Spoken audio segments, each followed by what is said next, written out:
Hello everyone, this is Harish Panchal and welcome to my YouTube channel.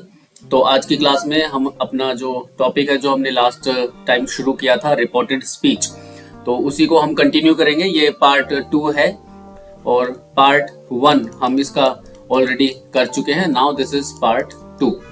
Part 1 में हमने rule number 1 किया था और आज हम इसका रूल नंबर 2 करेंगे। तो ये सारी स्लाइड्स जो अभी हैं आपके सामने, ये हम ऑलरेडी कर चुके हैं।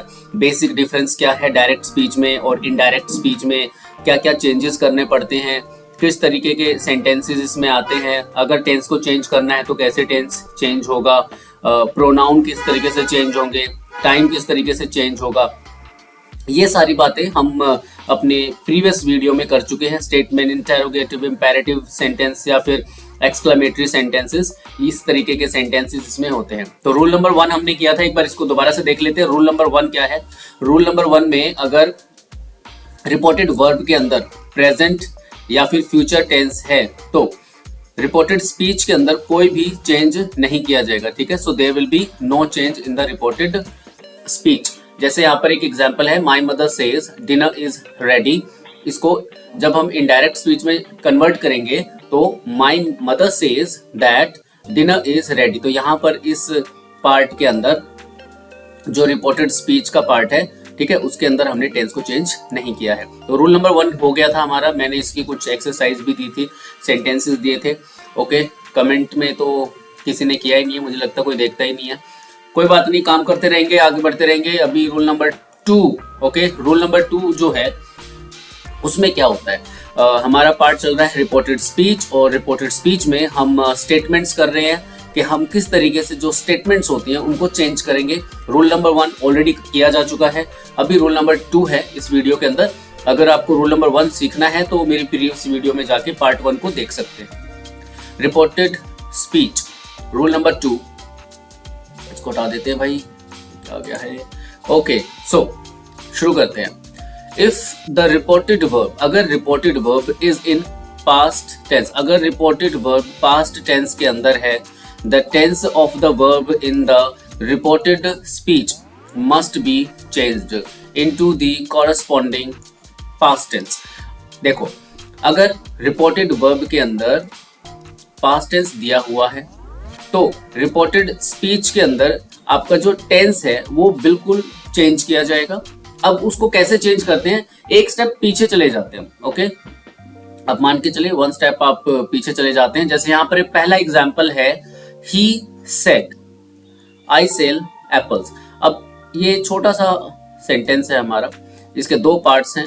एक आपका रिपोर्टेड वर्ब हो गया है, इस तरफ ये आई सेड वाला जो पार्ट है ये रिपोर्टेड वर्ब वाला पार्ट है, जो कि आप देख रहे हो। सेड जो लिखा है ये पास्ट टेंस में लिखा है। अब अगर रिपोर्टेड वर्ब पास्ट टेंस में है तो रिपोर्टेड स्पीच का जो टेंस है वो भी चेंज होगा। तो आई सेड, अब नीचे देखते हैं इनडायरेक्ट स्पीच में क्या किया हमने। आई सेड ऐसा कैसा लिख दिया, कॉमा और इन्वर्टेड कॉमास को हटा के हमने डैट लिख दिया। आई जो है वो सब्जेक्ट के अकॉर्डिंग चेंज होगा और यहाँ पर सब्जेक्ट आई है तो यहाँ पर ऐसा कैसा रहेगा, आई। अब जो सेल है ये हमारा देखो सिंपल प्रेजेंट टेंस में, सिंपल प्रेजेंट टेंस में फर्स्ट फॉर्म यूज की जाती है और सिंपल पास्ट टेंस में हम सेकंड फॉर्म यूज करते हैं पॉजिटिव सेंटेंसेस की जब हम बात करते हैं। और जब नेगेटिव और क्वेश्चंस होते हैं सिंपल प्रेजेंट में हम डू डज का इस्तेमाल करते हैं वर्ब की फर्स्ट फॉर्म के साथ, और सिंपल पास्ट टेंस में हम डिड का इस्तेमाल करते हैं वर्ब की फर्स्ट फॉर्म के साथ। तो आई सेल एप्पल्स, इसको हम पास्ट में लेके जाएंगे, आई सोल्ड एप्पल्स। इस तरीके से हमारा जो टेंस है simple present tense will change into simple past tense. Okay, I hope so ये एग्जाम्पल समझ में आया होगा। एक एक टेंस का मैंने एग्जाम्पल दिया हुआ है, एक एक टेंस के एग्जाम्पल को समझते हुए चलेंगे, कोई भी कमी नहीं रहनी चाहिए। अगर कोई डाउट है, कुछ भी प्रॉब्लम है तो मेरे से आप पूछ सकते हो। आगे देखते हैं, नेक्स्ट एग्जाम्पल है प्रेजेंट कॉन्टिन्यूअस टेंस का। We said they are speaking the truth. Now this part reported speech is in the present continuous tense. अब इसे हम जब चेंज करेंगे, वी सेड दैट, अब कॉमा इन्वर्टेड कॉमास को हटा के हमने दैट लगा दिया यहाँ पर। अब दे जो है वो हमारा थर्ड पर्सन है, इसमें कोई भी चेंज नहीं किया जाएगा तो दे ऐसा का ऐसा इधर आ जाएगा।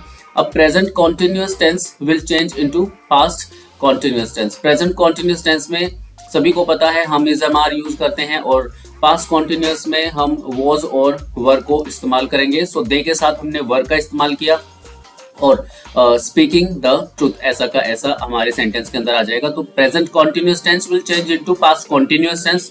अब नेक्स्ट टेंस करते हैं जो कि है present perfect tense. Present perfect में हम हैज और हैव का इस्तेमाल करते हैं वर्ब की थर्ड फॉर्म के साथ। सेम जब हम पास्ट टेंस में चेंज करेंगे इसे तो पास्ट परफेक्ट टेंस बन जाएगा, और पास्ट परफेक्ट में हम हैड के साथ वर्ब की थर्ड फॉर्म का इस्तेमाल करते हैं।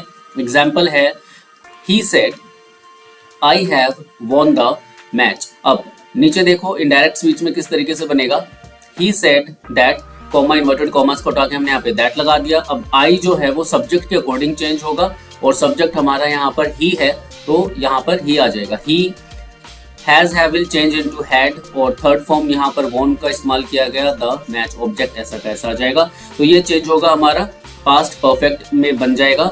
अब सेंटेंस होगा he said that he had won the match. तो प्रेजेंट परफेक्ट टेंस को पास्ट परफेक्ट टेंस में चेंज कर देंगे। तो ये 3 टेंस हो चुके हैं हमारे। नेक्स्ट टेंस देखते हैं, नेक्स्ट टेंस कौन सा है।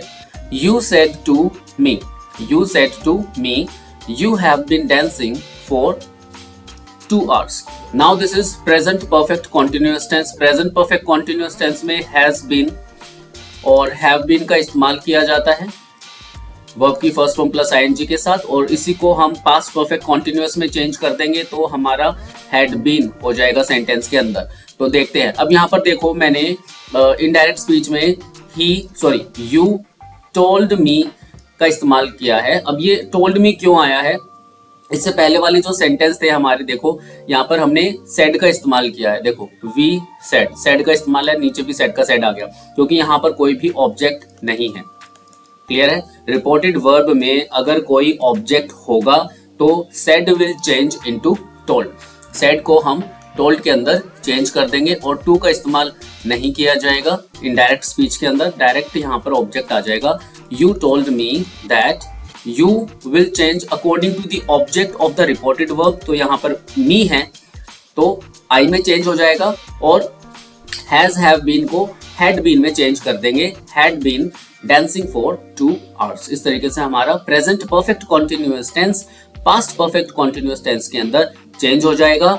और अगर reported verb में said के बाद ऑब्जेक्ट है तो हमारा जो वर्ब है, जो सेड है या फिर से है, वो टेल या फिर टोल्ड के अंदर चेंज हो जाएगा।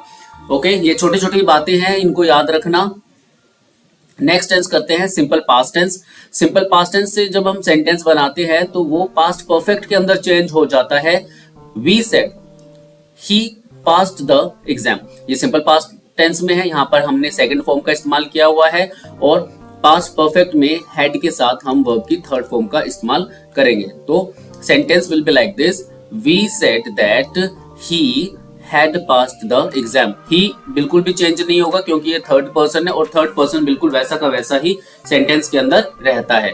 आगे देखते हैं। नेक्स्ट टेंस है हमारा past continuous tense. In the past continuous tense we use was, were and present participle as a main verb, और इसको हम पास्ट परफेक्ट कॉन्टिन्यूअस में जब चेंज करेंगे तो had been and present participle as a main verb हम यहाँ पर यूज करेंगे। तो सेंटेंस इस तरीके से होगा, he said that I will change according to the subject of the reported verb. तो आई विल चेंज इनटू, एक सेकेंड, आई जो है वो ही के अंदर चेंज हो जाएगा, और ही हैड बीन स्लीपिंग। इस तरीके से हमारा जो सेंटेंस है वो चेंज हो जाएगा। Past continuous tense will change into past perfect continuous tense. अगला टेंस देखते हैं सिंपल फ्यूचर। सिंपल फ्यूचर में हम विल का इस्तेमाल करते हैं, शैल का इस्तेमाल करते हैं। तो देखते हैं अगर विल सेंटेंस के अंदर है तो किस तरीके से चेंज होगा। He said, comma inverted commas में लिखी हुई है हमारी reported speech, he will write a letter. अब इसको इनडायरेक्ट स्पीच में बनाते समय he said that, comma inverted commas को हटा के हमने दैट का इस्तेमाल किया। उसके बाद शी में कोई भी चेंज नहीं होगा, ऐसा का ऐसा आ जाएगा, और विल जो है वो वुड के अंदर चेंज हो जाएगा। विल की जगह हम यहाँ पर वुड को यूज करेंगे, और वुड के साथ वर्ब की फर्स्ट फॉर्म एंड देन हमारा ऑब्जेक्ट। तो ये सेंटेंस इस तरीके से बनेगा, he said that she would write a letter. Okay, last हमारा जो सेंटेंस है इस स्लाइड के अंदर, ही सेड टू मी। अब देखो मैंने पहले बताया था अगर सेड के बाद ऑब्जेक्ट आ जाता है that will change into told. He said you can sit on the chair. अब यहाँ पर हमने कैन से सेंटेंस बनाया है और जब हम कैन से सेंटेंस बनाएंगे तो can will change into could. Can की जगह हम कुड का इस्तेमाल करेंगे तो सेंटेंस होगा ही टोल्ड मी दैट। यहाँ तक रिपोर्टेड वर्ब का पार्ट समझ में आ गया। अब यू जो है वो देखो ऑब्जेक्ट के अकॉर्डिंग चेंज होगा। ऑब्जेक्ट हमारा मी है तो सब्जेक्ट विल बी आई और कैन की जगह पर हमने कुड को ले लिया है यहाँ पर और सिट ऑन द चेयर ऐसा कैसा हमारी वर्ब आ जाएगी। Sentence will be like that he told me that I could sit on the chair. तो इस तरीके से हम चेंज करेंगे। ये कुछ एक्सरसाइज है, ठीक है।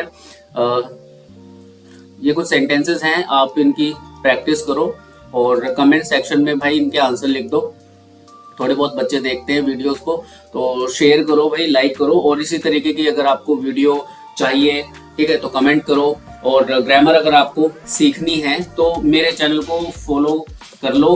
बिल्कुल पॉइंट टू पॉइंट आपको मैं सिखाऊंगा। ये कोई शॉर्टकट नहीं है। देखो अगर सीखना है तो ढंग से सीखो, कोई शॉर्टकट नहीं है। बहुत सारे ऐसे महानुभाव आते हैं कि इस वीडियो को कर लो तो लाइफ जिंगा लाला, ऐसा कुछ नहीं होता। एक वीडियो में आप नहीं सीख पाओगे, आपको सीरीज चाहिए। आप इस वीडियो को देखो, ओके। ये जितने भी रूल्स मैंने करे हैं इनको करके देखो, इनको समझो, इनकी प्रैक्टिस करो और फिर आपको जो चीजें हैं वो धीरे धीरे समझ में आती है, ठीक है। सो to understand such type of topics in grammar, keep watching English with Harish Panchal. Thank you so much for your time and have a nice day to all of you. Bye bye, take care.